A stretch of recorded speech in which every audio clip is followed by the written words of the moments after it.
یو خبره کوم وی امام شافعي رحمت الله علیه خپل استاد روټۍ وکړه مختصر خبره کوم ستاسو د حلال مال دپاره چې د حلال مال څومره فایدې دي امام شافعي رحمت الله علیه فرمایي ماله استاد روټۍ وکړه چې لړم وی روټۍ ته ناستم زما د استاد اولاد چې هغې ته چا ووي شاګرد یې راغلی او زما د علم چرچې مشهورې وي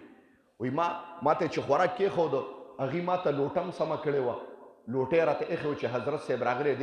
دی به رکاتونه کوي او دی به تهجد کوي او ما ته چې کوم دی نو جانماز هم ایښی و چې حضرت صاحب به دغه کوي وایي چې سار شو وایي استاد راته وایي چې یاره بچي زما ستا نه خفه دي ما ته چې حضرت څه ګناه مې کړې ده ما ته وایي چې ستا باندې خو د خلکو ډېر ښه ګمان دی د ټولو نه مخکې زما د بچو تا باندې ډېر ښه ګمان و چې نبی علیه السلام مبارک فرمایي چې یو انسان خوراک کوي نو ګېډه به په دریو حصو باندې تقسیموي لومبی نیمه یو حصه کې به خوراک اچي بله حصه کې به اوبه اچي او درېیمه حصه به د دغه دپاره پرېږدي د ساه دپاره که ځان دې تر بسه بسه پورې موړ کړه نو کیدی شي چې په دغه شپه کې درته څه غټه بیماري لاحقه شي او لړ شي داسې دا زما د پیغمبر طریقه وه چې تا ته لږه غوندې لوږئ چې احساس درته کېږي چې الله درته یادېږي چې ته د بسه بسه پورې ځان موړ کړې چې شپې له اوده شي یاره جي ځان مې خوب کې مړ لیدلی مړ به ځان څنګه نه وینې تا خو ځان تر خولې خولې ډک کړی دی نور ځای پکې نه راته د پیغمبر د طریقې نه خبره چې څه به یې کول پیغمبر به ګېډه په دریو حصو تقسیم کړه یو کې به یې خوراک واچو یو کې به یې اوبه واچولې و په یو کې به یې زما محترمو ساه دپاره پرېښوده گویا چې احساس راته کېږي چې اوږې او نن زما استاد ما تا سوچ کړی دی روټۍ ته چې روټۍ به څنګه کړو تا ته دا پته شته چېرته نو خبره دې پورې کوم وایي امام شافعي رحمت الله علیه ما ته شکایت وکړو چې تا خو د پیغمبر په قول عمل نه دی کړی ټوله کاسه دې صفا کړې ده کور ته اوس خو الله دې معافي کړي یو خبره کوم خفه کېږې ما زمونږ وایو یاره جي په سنتو عمل کوم سنت زمونږ په عرف کې دوو څیزونو ته پاتې شوي دي یو چې څوک واده کوي یاره جي په سنتو عمل کوم دا واده به وکړم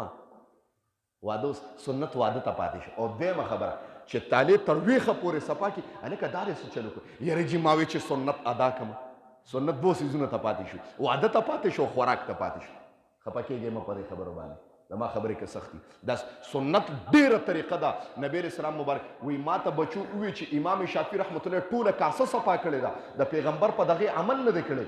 او دویمه خبره مونږ ورته لوټه کې اوبه ایښې وې هغه اوبه هم داسې پرتې دي معلومیږي چې تهجد یې نه دی کړی هغه ورته حضرت ستا د اشکاله او ستا د سوالونو جواب در کوم وی قسم دی کومه ډوډۍ وایي چې ما به نوړۍ اغستا په مخ ته ځمکه د پاک او حلال رزق ما ستا د رزق نه حلال رزق چېرته نه دی خوړی وایي چې روټۍ به مې خوړه قسم دی ما لیده چې رحمتونه پرې راورېږي دومره پاک رزق دی وایي زه په ځان نیم پوه شوې ټوله کاسه مې صفا کړې ده او د دغې رزق دومره برکت و د نبي علیه السلام مبارک یو حدیث دی چې یو صحابي ته وایي ای صحابي ته ولې خفئ یو ماشوم خفه ورته وایي د الله رسول زما مرغۍ مړه شوې ده وایي هغه حدیث باندې ما سوچ کو شپې له مې سوچ وکړو زه اوده شوې م نیمه دغې رزق دومره برکت و چې د یو حدیث نه ما څلوېښت مسایل راویسته ټوله شپه کې د ما محترم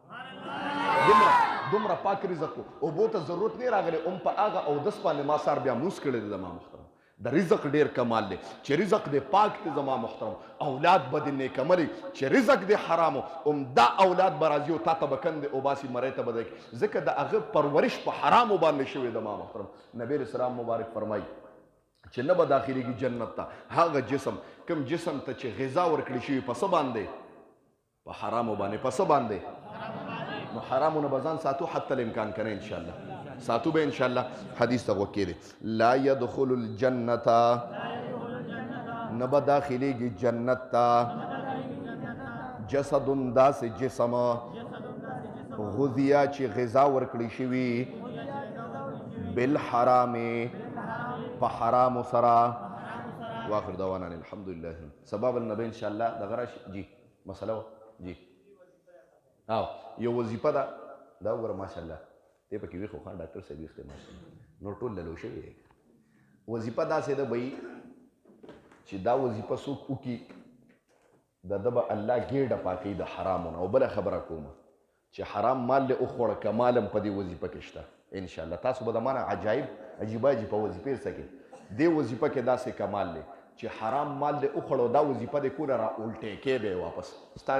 معده به نه ازموي انشاءالله الرحمن خوښ هم ده داسې که نه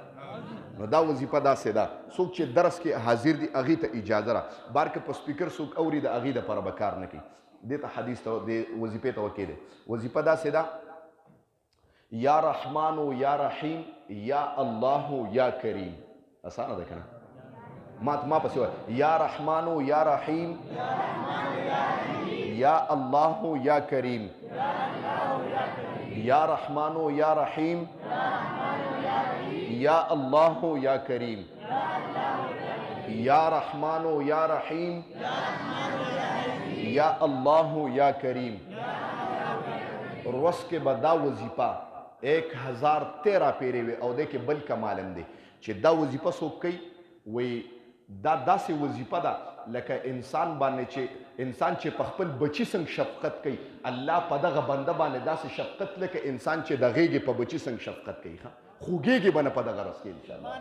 خوښ هم داسې که نه بیا ورته کېده یا الله یا رحمانو یا رحیم یا الله یا کریم.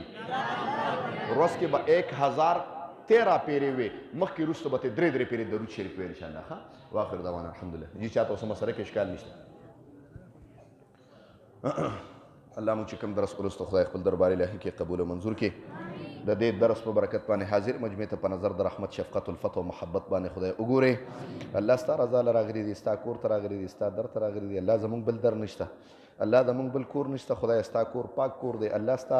دا کوم مجمع کې چې ناس یو الله د پرښتو مجلس دی. الله دا د پرښتو مجمع ده او په کومه مجمع کې چې پرښتې کینی او پرښتې پکې ناستي الله هغه ډیر پاک مجلس دی. د دې مجلس په برکت باندې حاضر مجمع چې تیر شوی د ابتدا نه والا تر اوسه پورې څومره ګناهونه کړي الله د عفو قلم پراخ کا. الله ګناهونه خدای په خپل دست قدرت باندې ختم کا. الله مونږ ډیر عاجزان یو، الله مونږ ډیر کمزور یو، الله مونږ ډیر فقیران یو. الله ستا در کې خیر ماران یو. الله لاس مو چت کړ دې ستا در کې خیر ماران یو. الله بل در نشته.